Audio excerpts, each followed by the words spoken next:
ہمارا نظام تعلیم اور سائنس۔ اگر بکری کو جنگل کا بادشاہ بنا دیا جائے تو کیا ہو؟ ہمارے ہاں امیر لوگوں کی اوٹ پٹانگ حرکتیں کیا ظاہر کرتی ہیں؟ آج اسی پہ بات کرتے ہیں۔ اصل سوچ کا فقدان۔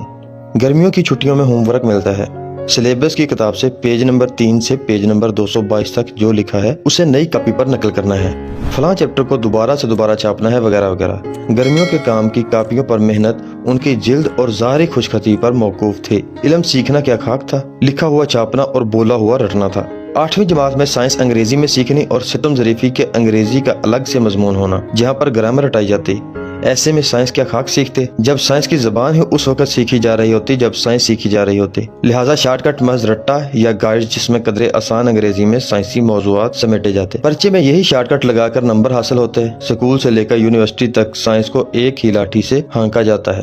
ایسے میں جدید علوم کا حصول کیوں کر ممکن ہو؟ آپ کسی محفل میں چلے جائیں، دو بزرگ حضرات آپس میں کون سی حکمت کی موتی پرو رہے ہوں گے؟ مڈل کلاس طبقے کے بزرگوں کے پاس زندگی کے کیا تجربات ہوں گے؟ نہ ان بیچاروں نے دنیا دیکھی، نہ کوئی جدید علوم پڑھے۔ بات کریں زندگی کے تجربات کی تو ان کی زندگی تھی کب اور ان کی دنیا تھی کتنی بڑی؟ گھر سے کاروبار یا دفتر، وہاں سے واپس گھر، خاندانی مسائل میں گھرے مڈل کلاس اور نچلے طبقے کے بزرگ کون سے نئی زندگی کے تجربوں کا گیان دے سکتے ہیں؟ اسی طرح پاکستان میں زیادہ تر امیر طبقہ ایک یا دو نسل قبل زمیندار ہی تھا، یا مقابلے کے امتحان میں رٹے والا یا فوج میں ترقی کرتے متوسط طبقے کے کسی فرد کی اولاد ہے جو گاؤں کی پریمیٹو سوچ سے نہیں نکل سکا۔ ان کی پرانی نسلوں کی غربت کے قصے ان میں لاشعوری طور پر کھد چکے ہیں اور ایسا خوف ڈالے ہوئے ہیں کہ امیر ہو کر بھی ان کی سوچ اپنے آباء و اجداد جیسی غریب ہے۔ فائنینشلی انسیکیورٹی کا منہ بولتا ثبوت ان کی اپنی اوٹ پٹانگ حرکتیں ہیں جو ان کے احساس سے کمتری کو نمایاں کرتی ہیں۔ کبھی مارک زکربرگ کو دیکھا کہ گاڑی روکنے پر کہے تو مینوں جاندا نہیں؟ کبھی اعلان مشق کا سنا کہ نشے میں دھت ہو کر کسی کو کچل دے؟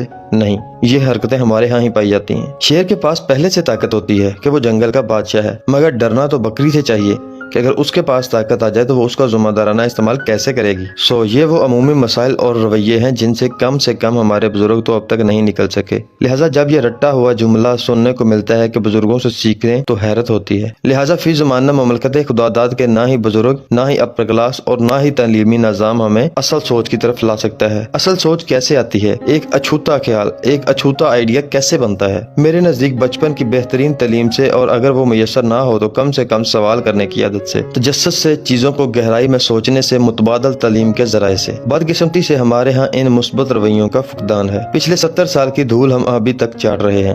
یوں لگتا ہے کہ ذہنوں پر تالے پڑے ہوئے ہیں اور سوچ منجمد ہے۔ ضرورت اس امر کی ہے کہ ہمیں کم سے کم آنے والی نسلوں کے لیے کچھ کرنا ہے۔ اگر آپ کے پاس جدید علم نہیں تو اپنے بچوں کی خاطر اسے سیکھیے، یا کم سے کم اسے جانیں ضرور تاکہ اپنے بچوں کو بتا سکیں۔ بچوں میں سکول کی تعلیم سے ہٹ کر دیگر ذرائع جیسے کہ انٹرنیٹ سے بھی علم حاصل کرنے کی حوصلہ افزائی کیجیے، اور سب سے بہتر یہ کہ بچوں کو سوال کرنے سے، نئے تجربات کرنے سے مت روکیں۔ آپ کو جواب نہیں آتا، انٹرنیٹ پر خود ڈھونڈیں، یا بچوں کو کہیں کہ سوال اچھا ہے، جواب مل کر ڈھونڈتے ہیں۔ مگر کسی بچے کے تجسس کو غلط جواب یا یہ کہہ کر مت ختم کیجیے کہ سوال کرنا غلط ہے۔ اصل سوچ کا حصول معاشرے میں جدید تعلیم اور مثبت رویوں کے رجحان سے ہی ممکن ہے، ورنہ رٹے زدہ، مقلد اور دولے شاہ کے چوہے پیدا ہوتے رہیں گے، حقیقی معنوں میں عقل کی معراج کو چھوتے انسان نہیں۔